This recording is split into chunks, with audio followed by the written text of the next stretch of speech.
All right, everybody, we're just going to get started on this video. This is a different little video. It's like a primer, and we're going to be talking about my new concept. It's not brand new, but this is kind of the vision. We're going to be talking about energy windows, what they are, why I think they could be important, how I go about determining these energy windows, and then this video in general. I'm going to try to make as quick as possible, but I'm kind of solidifying a concept and would like your feedback about the concept. Although we have been doing these videos already, so you can kind of get a taste already of what we have been doing with this concept. Although we've been talking about it as an energy shift, I'm switching it over to energy window. When energy window is the definition that I'm defining as an energy window is a batch of time or a series of back-to-back days that collectively exhibit a similar energy profile when considering all the planetary positions, alignments, patterns, and background signatures. So as an example, these pictures represented the energy windows in a specific period of time. I think 3 weeks there, 3 weeks there, and the coming up one, emotional mayhem, is still coming up, but I think it's only a couple of weeks. As a difference, the definition of an energy shift happens when moving from one energy window to another. So obviously there's a shear or there's a change in between the window that creates the energy shift. Now, to make these definitions even more solidifying, if you can imagine like a natal chart. So natal charts, two people, let's say, born inside the same energy window should have very similar traits, talents, tendencies, regardless if they are born weeks apart, maybe not like in the same day. If they're in the same energy window, even though they're, born far apart, the concept here is that they're not going to be the same person, but they're going to be similar ilk. However, if you've got two people that are born, say, maybe like 2 days apart, one's born in the gold rush window and the other's born in the cosmic cocktail social, but just 2 days apart, I'm thinking just conceptually that those traits, personalities of those two people would be vastly different. That's just theory anyway. Now, as far as going forward, we already have our naming convention, energy shift or ES.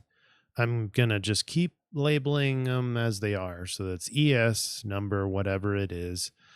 But I think I will change that probably starting in 2025 if this concept is still going forward and you guys enjoy it and it's meaningful. So let's press here. Why do we even have energy windows? What are they good for? In my opinion, they can simplify a lot of complex planetary alignments. And then the background, I'm going to show you what I mean by this energy signature. There's a lot happening in a chart. And so to just say, if someone says, yeah, I'm a Leo, we obviously oversimplifying their chart. In this chart, for example, the one I'm working on today, I'm doing this recording on the 27th of May in 2024. But, if this person was born here at this time, they will be apt to say, I am a Gemini. But look at all these other powerful alignments, like just this channeling of trines is very important. The ascendant's important. The background signature is important. The fact that Sun and Venus are together, conjunct, and parallel is very significant. So just to say, I am a Gemini in this case, very oversimplified. Now, ironically, that's kind of what I'm trying to do with the energy windows is to simplify it, but I want to include all the complex alignments in addition to just the sun. So I also want to be able to assign archetypes to each energy window to classify the group and get an essence of what to expect during the window very quickly. So, for example, we're looking at these pictures again. I'm hoping that it's meaningful and but also accurate and appropriate to depict an energy window with just one picture. Maybe like a couple of pictures, but the my vision is to be able to quickly see a 3 week period or a 2 day period or whatever. Each energy window is not predetermined. It's not automatically the same length. It's going to be multiple days. So it'd be like maybe at a minimum 1 day, but probably like 2, 3 days. And then on the backside, the longest we've had, I think, is like 3 weeks. I think we've had a couple of energy windows that are like 3 weeks. But to help, the why of these energy windows is to help plan for periods of time in the future, like to plan events, or maybe you're being invited to another event, so you need to decide whether or not to attend. Um, n- I'm hoping that these energy windows that they're going to be displayed much further out in advance for this purpose so that you can kind of plan around these clusters of energies or clusters of archetypes and make decisions based on these. Then it kind of dovetails into the study of accurate predicting. So, can we accurately predict future events in our physical reality that match the energy windows archetype? And that's the big question. That's not, I'm not saying that we can do that yet. I'm wondering. So an example is in Gold Rush, we did some charting. We looked at history. We did a history of the alignments the last time that they happened in that same sign, and kind of extracted some events in history to see if these history events would repeat again. And now that we have the gold rush behind us, yeah, we can kind of say, yeah, at least the price of gold went up, but it really stayed stagnant throughout the whole gold rush. So our curious and scientific mind should come in, and we can be critical. I mean, it's a sort of a yes and no, not a definite outcome. Now, if we incorporate some other procedures, we can get a lot more accurate, like Project August. How many of you remember Project August? This was in 2014. I actually went to the IACT. I actually got on George Norrie's Coast to Coast a couple of times talking about Project August. And this was basically making accurate predictions, predictive headlines for August 2014. And we published those predictions ahead of time using dreamers. Dreamers would intend to dream about the future, specifically in August of 2014. And then I would interpret all those dreams, publish predictive headlines, and a lot of those came true. I'm talking a lot.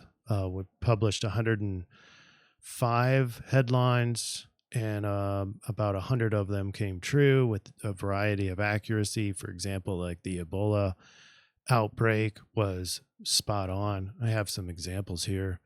We predicted the Spanish king stepping down. The number of Ebola deaths, Ebola wasn't a thing when we were predictive dreaming, but we got some dreamer had exactly 1,200 deaths by way of a virus outbreak. So we had the location was wrong, but the number of deaths was exactly correct in August of 20. It's just crazy stuff like that. The king stepped down. Somehow we managed to get that one, although we didn't call it the king. In the prediction, it was a high-level Spanish official will step down amid an extramarital affair. That was the actual headline, predictive headline. And then it was the day before August, so it was July 31st. The King of England abdicates the throne and gives it to his son and calls it for health reasons. But later, about 6 months later, we saw the world headlines are talking about all these parental suits, like people claiming that the king was his dad, and there was several of them around the of Europe. So you know the headline was more correct than we actually realized. So anyway, it can be done, but we have to use those procedures as well. And for those procedures, we use the help of the DreamBot, but we had a lot of intentional dreaming. So the concept here is further on in energy window work. if once we get further and further out, we can take a section, take an energy window that looks interesting or compelling, and we can have dreamers intentionally dreaming about outcomes for that period of time. Then I'm thinking that the context or the archetype that I've established for that period of time might help, may or may not. I don't know for sure, but it would be interesting to see if that can help make those predictions happen. I would like to do something like this, but it's going to take an enormous amount of effort, because when I did Project August, that was all that I was doing. And I've since gotten a lot busier. So we can do it, but that's further out in our process. Here are the more immediate goals and long-term goals for the energy windows.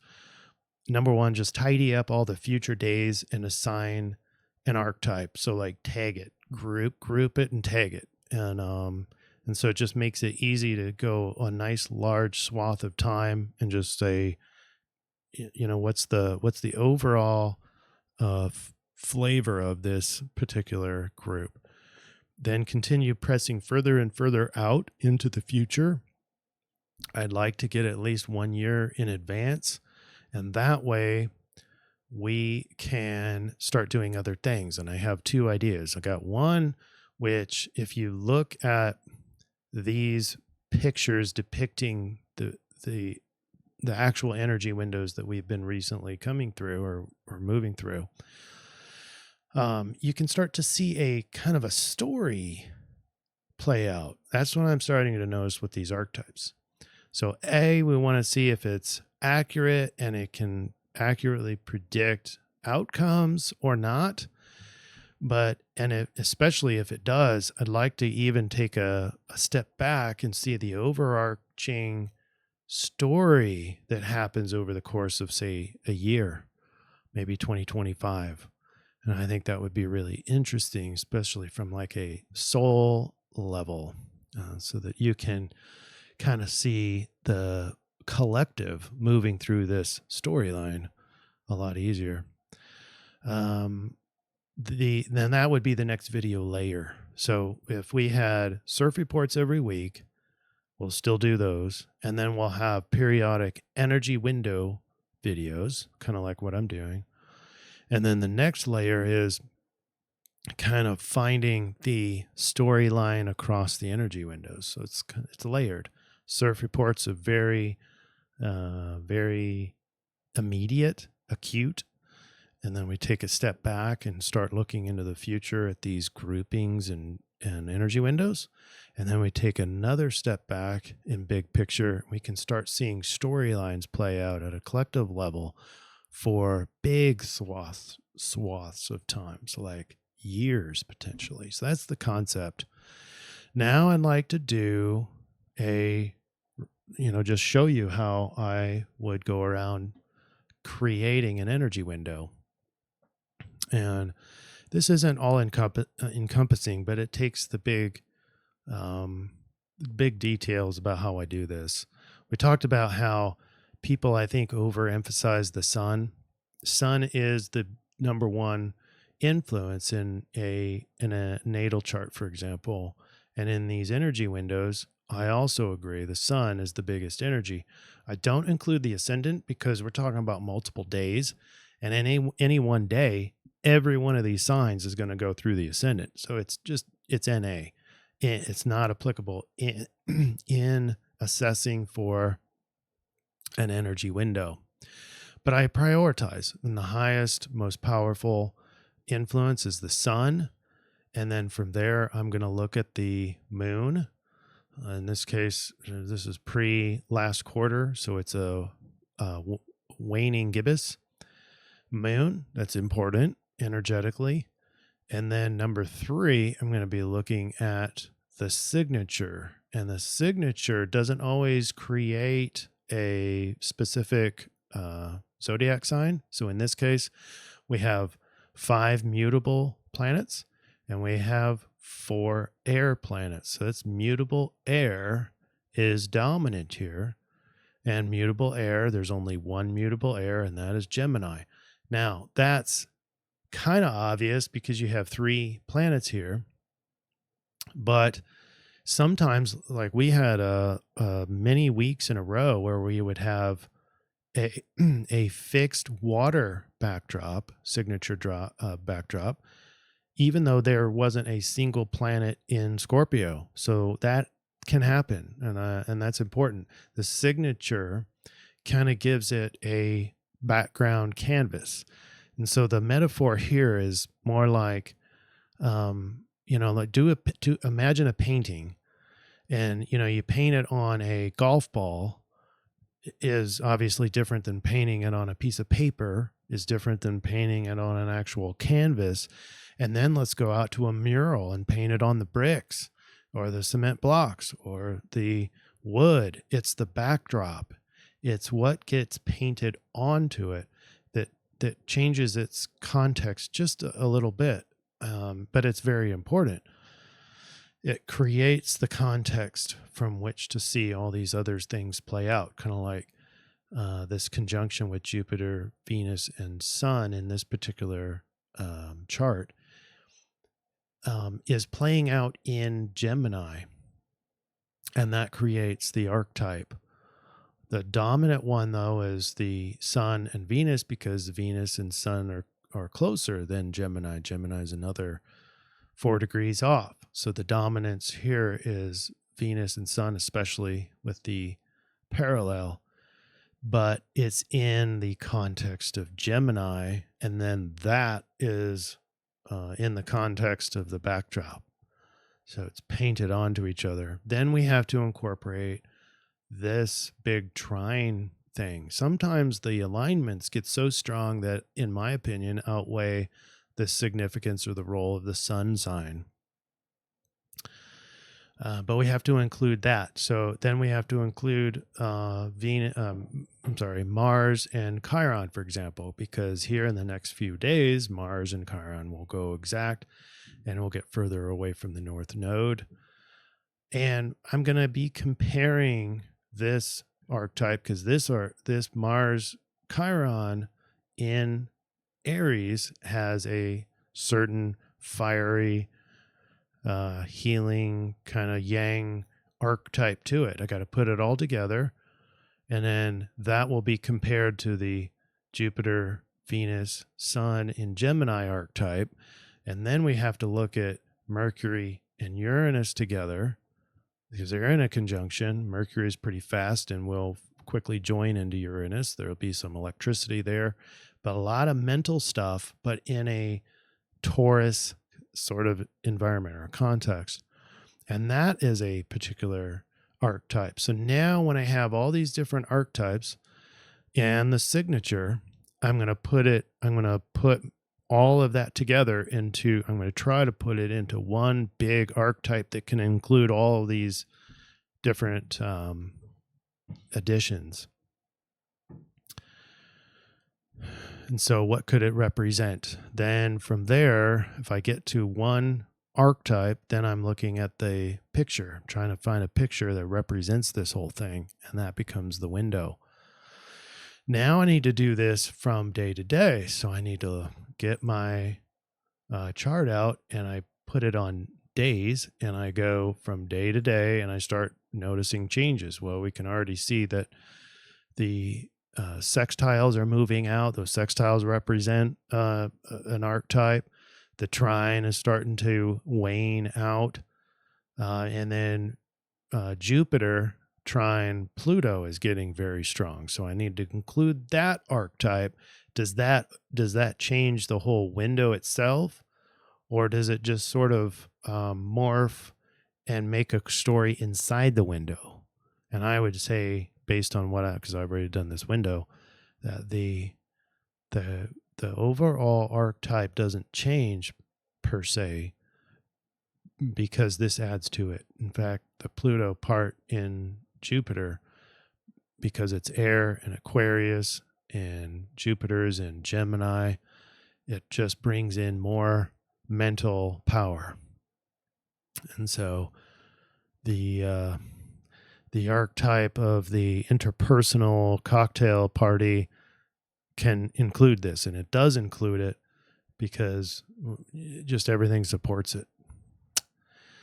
So now I just keep going day by day to see if the added or collective archetype continues or massively changes.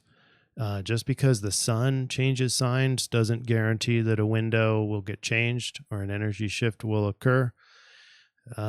Just because we have a new alignment going exact doesn't necessarily change the window, but it can. This typically, when we have a change in the background signature, that typically does change the window. But I have seen to where it temporarily changes because remember, the moon is much faster acting. So it might change it for a couple of days and then it goes right back to the original signature. So I would probably be apt to just keep that in the same window. The other thing about the energy windows is that they can take an enormous amount of time to create. That's why it's probably unlikely they'll be able to do weekly energy windows, but some are easier than others. We're getting into a time into the fall after the August 2024 period where these planets are in very complex because the placements are diverse. And so I have to find a overarching archetype that will include all these different aspects. And it can be very time consuming and difficult, but I do enjoy doing it. And I would like your feedback. And that's about all I have for this video. And I want to thank you for watching. And what do you guys think? What do you think about the whole energy window concept? Have you thought of something that I can improve on or don't like about it? I've got some thick skin, so let me know what you think. All right, take care, everybody, and I will get working on the next energy window. Cheers.